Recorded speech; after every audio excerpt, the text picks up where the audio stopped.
கிறிஸ்துக்கள் பிரியமான தேவனுடைய பிள்ளைகளை, இந்த நாளின் காலை நேரத்தில் இயேசுவின் நாமத்தில் அன்போடு உங்களை வாழ்க்கிறேன். தேவனுடைய பாதுகாப்பு இந்த நாளிலே உங்களோடு கூட இருப்பதாக.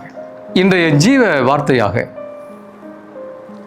2 பேதுருவின் புத்தகம் 3வது அதிகாரம் வசனம் 9 வாசிக்கிறேன், நன்றாய் கவனிங்கள். தாமதிக்கிறார் என்று சிலர் எண்ணுகிறபடி கர்த்தர் தமது வாக்குத்தத்தத்தை குறித்து தாமதையாயிராமல் ஒருவரும் கெட்டு போகாமல் எல்லோரும் மனம் திரும்ப வேண்டும் என்று விரும்பி நம்மேல் நீடிய பொறுமை உள்ளவராய் இருக்கிறார். எனக்கு அருமையான தேவனுடைய பிள்ளைகளே, ஒரு அருமையான ஜீவ வார்த்தை நான் வாசிக்க கேட்டோம்.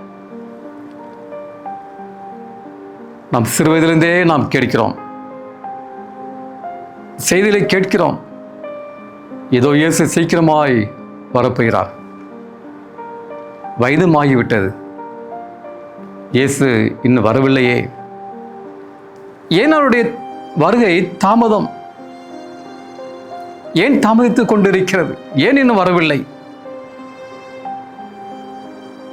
வேதம் சொல்லக்கூடிய ஒரு பதில் பிரியமானவர்களே, தாமதிக்கிறார் என்று சிலர் எண்ணுகிறபடி கர்த்தர் தமது வாக்குத்தத்தத்தை குறித்து தாமதியாமல் எல்லோரும் மனம் திரும்ப வேண்டும், ஒருவரு கூட கெட்டு போகக்கூடாது என்பதற்காக அவர் தாமதித்துக் கொண்டு இருக்கிறார். பிரியமானவர்களே, அவருடைய கருணையை பாருங்கள். பிரியமானவர்களே, இந்த உலகத்தில் ஒரு ஆத்மா கூட, ஒரு நபர் கூட கெட்டு போகக்கூடாது என்பதே அவர் நம்மீது வைத்திருக்கிற ஒரு பொறுமை, ஒரு நீடிய பொறுமை. எல்லாருக்கும் அவரை குறித்த செய்தி போக வேண்டும். நாடெங்கும் மூளை முடுக்குகள் எல்லாம் ஒருவர் கூட கெட்டு போகக்கூடாது. ஒவ்வொருவருக்கும் அவர் நாட்களை தருகிறார், காலங்களை கிருபையாய் தருகிறார். மனம் திரும்ப வேண்டும் என்று அவர் அறிவுறுத்துகிறார். பிரியமானவர்களே, நம்மீது வைத்திருக்கிற அந்த பொறுமை இல்லை, நீடிய பொறுமை. பிரியமானவர்களே, நானும் நீங்களும் கெட்டு போகக்கூடாது என்பதற்காக அன்பான தேவனுடைய ஜனமே, அது வரைக்காக காத்திருப்போம், ஆயத்தத்தோடு காத்திருப்போம். மனம் திரும்புவோம், மனம் மாற வேண்டும். இதோ காலம் சமீபமாக இருக்கிறது. சீக்கிரமாய் மனம் திரும்புவோம், இயேசுடைய வருகையை துரிதப்படுத்துவோம். நம் கண்களை மூடி ஜெபம் செய்வோம்.